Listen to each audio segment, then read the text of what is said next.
Welcome to the Romance of the Three Kingdoms podcast. So, what is this show about? It's my attempt to tell the story of the Romance of the Three Kingdoms in a way that is accessible and interesting to a Western audience who did not grow up in a culture that has been infused with the characters and tales from the novel for centuries. For the sake of full disclosure, I should note that this is a re-recording of the introduction to the podcast. After doing 50-some episodes, I feel like I have kind of found my footing in terms of style and technical setup, so I wanted to redo this intro to give you a more representative impression of the show. Also, the original version of the intro sounded like I was whispering into the microphone, which, yeah, I kind of was, since I recorded that version at night and I was afraid of waking my toddler in the next room. That is one of the lessons I have learned along the way. You only get one chance to make a good first impression. So, let's try this again. If you're not familiar with the novel, here's a very quick primer.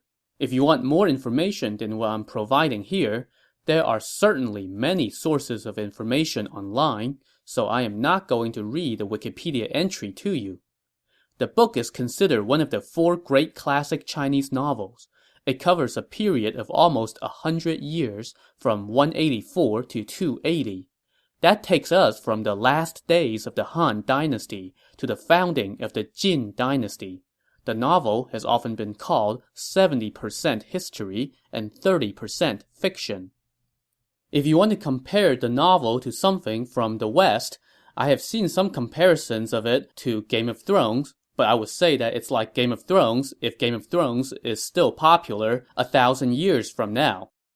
I have also seen comparisons of the novel to the works of Homer, but I think a more apt comparison might be the works of Shakespeare. Because just like how characters and lines from Shakespeare's work have become infused into Western culture, the stories and characters from the Romance of the Three Kingdoms have become infused into Chinese culture. Just to give you an example, you know how we say, "speaking of the devil"? Well, the Chinese equivalent of that is as soon as you mention Cao Cao, Cao Cao is here. And Cao Cao happens to be one of the characters from the novel, and this line arose because he was famous for how swiftly he moved his army. That's why I want to do this podcast, to help a non-Chinese audience understand a key piece of Chinese culture and history. Now, there are several English translations of the book. I got one of them for my wife a few years back. But when I flipped through the book, it struck me how boring a faithful translation of the novel was to read. It was just a never-ending barrage of strange and similar-sounding names of people and places, mixed with rather dry accounts of military campaigns. That is not the novel that I remember growing up with, and I think the reason is that by the time I started reading the novel, I had already become so well acquainted with the main characters because they had become a part of popular culture and taken on a life of their own, which is not necessarily reflected in the text of the novel.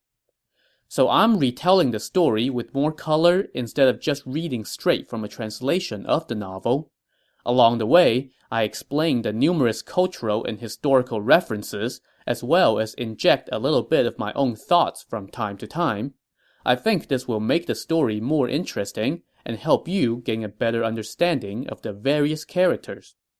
In addition, I'm posting supplemental materials to the website of the podcast, such as maps, transcripts, graphs of key characters, and a timeline.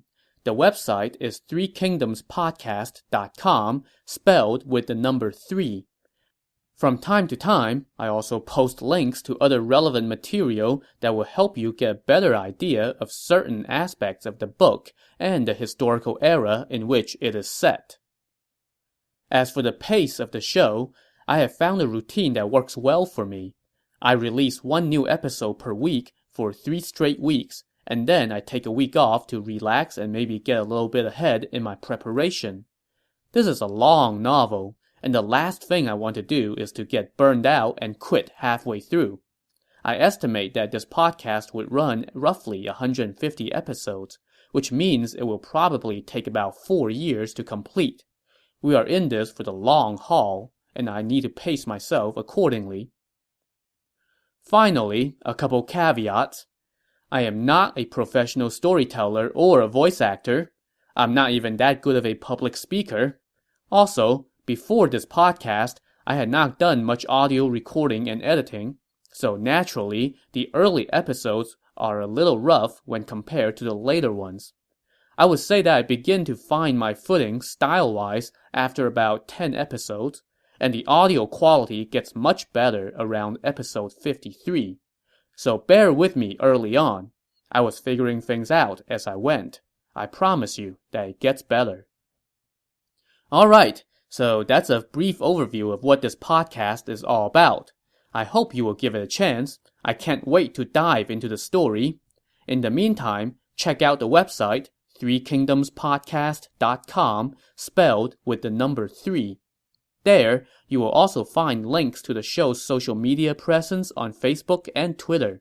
I'll see you next time on the Romance of the Three Kingdoms podcast. Thanks for listening.